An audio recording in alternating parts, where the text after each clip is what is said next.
मंडळी, तर आपण लवकरच आपली अष्टविनायकचे दर्शन ट्रिप सुरुवात करतोय. तर आपलं हे पहिलं लोकेशन राहील जे की आहे थेऊरचं चिंतामणी. तर आपण इथून प्रवासाची सुरुवात करतोय. आपण प्रवासाची सुरुवात दगडूशेठ पासून केलेली आहे सकाळी. तर आपली ट्रिप स्टार्ट होते पुण्यातून सकाळी 5 वाजता आणि हे आपलं पहिलं लोकेशन आहे. ह्यामध्ये आपण चिंतामणीचं दर्शन वगैरे घेऊन थेऊर गावचा चिंतामणी कहाणी त्याची लय लय जुनी. थेऊर गावचा चिंतामणी कहाणी त्याची लय लय जुनी. काय सांगू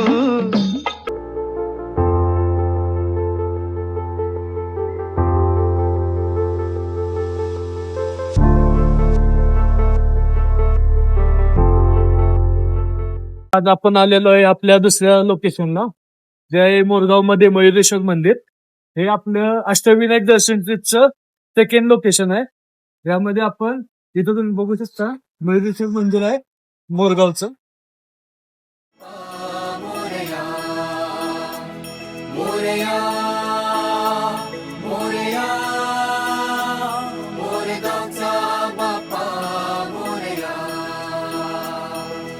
प्रथम वंदितो मी मज मोरेश्वराला, माझ्या मोरगावच्या बाप्पा मोरयाला.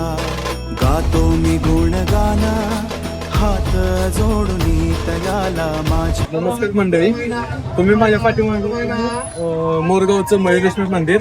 तर आपलं हे मंदिर आहे ते अष्टविनायक दर्शन मधलं सर्वात प्रथम आणि सर्वात शेवटचं मंदिर आहे. म्हणजे तुम्ही अष्टविनायक मध्ये शास्त्रीय पद्धतीनं दर्शन पूर्ण करता त्यावेळेस पहिल्यांदा आपण मोरगावच्या मयुरेश्वरला येतो आणि जे पूर्ण 8 गणपतीचं दर्शन घेऊन पुन्हा शेवटी आपण इथंच येतो.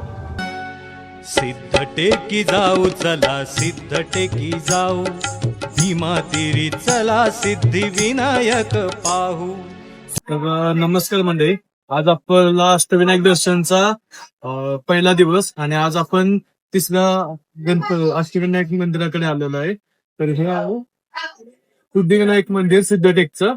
तर ह्या मंदिराचं वैशिष्ट्य म्हणजे आपल्या अष्टविनायक ट्रिप मध्ये सर्व गणपतीपैकी हा फक्त उजव्या सोंडेचा गणपती आहे. बाकी सर्व गणपती डाव्या सोंडेचे आहेत आणि ह्याचं अंतर सुमारे पुण्यापासून 100 किलोमीटर आहे. गावाला गावाला महागणपती नांदला.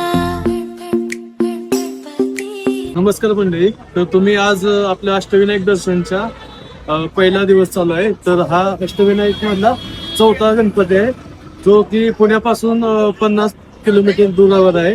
आणि हा गणपतीची मूर्ती आहे ती स्वयंभू आणि पूर्व दिशेला तोंड करून आहे. तरी हा गणपती नवसाला पावणारा गणपती म्हणून खूप प्रसिद्ध आहे. झुळझुळ वाहे पुण्य जळाचा निर्झर हो, निर्झर हो. श्री विघ्नेश्वर सदन शुभंकर ओझर हो, ओझर हो. झुळझुळ वाहे पुण्य जळाचा निर्झर हो. नमस्कार मंडळी, तर आज आपण आलेलो आहोत आपल्या अष्टविनायक दर्शनच्या 5व्या गणपतीकडे जो आहे ओझरचं विघ्नहर. ते पाठीमागे बघू शकता हे मंदिर आहे ओझरचं विघ्नहरचं. हे पुण्यापासून 85 किलोमीटर दूर आहे. तर ह्या मंदिराविषयी सांगायचं म्हटलं तर आपण विघ्नहर नावाचा राक्षस होता. तर गणपती बाप्पानं त्याचं वध करून त्याला हे केलं, हार केलं. तर इथं हा गणपतीचं विघ्नहरामुळं प्रसिद्धीस आलेला आहे. तर हा गणपती नवसाला पावणारा म्हणून पण आहे. तर याला विघ्नहर्ता, विघ्नहर असे 2-3 नाव आहेत. गणनायका गणनायका शुभदायका, यावे तुम्ही गिरिकंदरा, सह्याद्रीच्या हृदयामध्ये. नमस्कार मंडळी, तर आज आपला अष्टविनायक दर्शन ट्रिपचा दुसरा दिवस आहे. तर आज आपण आलेलो आहे आपल्या अष्टविनायक दर्शन चा 6वा गणपती लेण्यांवरी करते. तर इथे गिरिजात्मज गणपती, गिरिजा म्हणजे माता पार्वती आणि ध्वज म्हणजे पार्वती पुत्र म्हणून ह्या गणपतीला नाव आहे. आणि हा अष्टविनायक ट्रिप दर्शन मधला 6वा गणपती आहे. आणि तुम्ही पाठीमागे मंदिर पाहू शकता. लेण्याद्रीच्या गणनायका.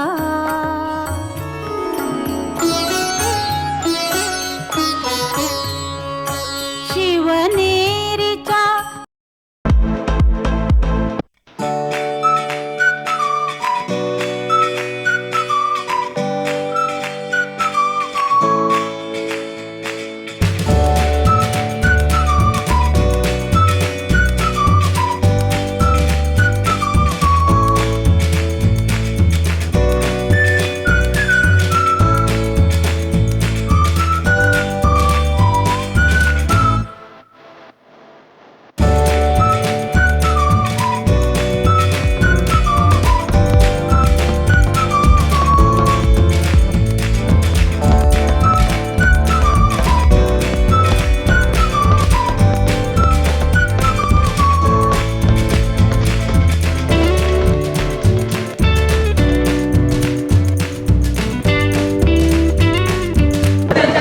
नमस्कार मंडळी. आज आपण अष्टविनायक दर्शन ट्रिपच्या 7व्या गणपतीला आलेलो आहे, जो की वरद विनायक महाडमध्ये. तर तुम्ही पाठीमागे मंदिर बघू. महागणपती गृत्समध्ये जपियेला मंत्र भारती, गृत्समध्ये जपियेला मंत्र भारती.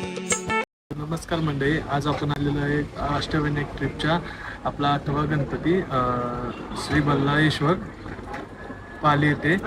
तर याचं माहिती सांगायची असेल तर हा गणपतीचं नाव एक ब्राह्मण भक्त होता, ज्याचं नाव होतं बल्लाळ.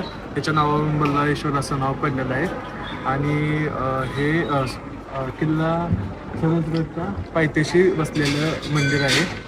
बालभक्ता लागे तुझी आसरा, तुझी आसरा. पालीच्या पालका, गौरीच्या बालका, बल्लाळेश्वरा. जय देव जय देव. बालभक्ता लागे तुझी आसरा, तुझी आसरा. पालीच्या पालका, गौरीच्या बालका,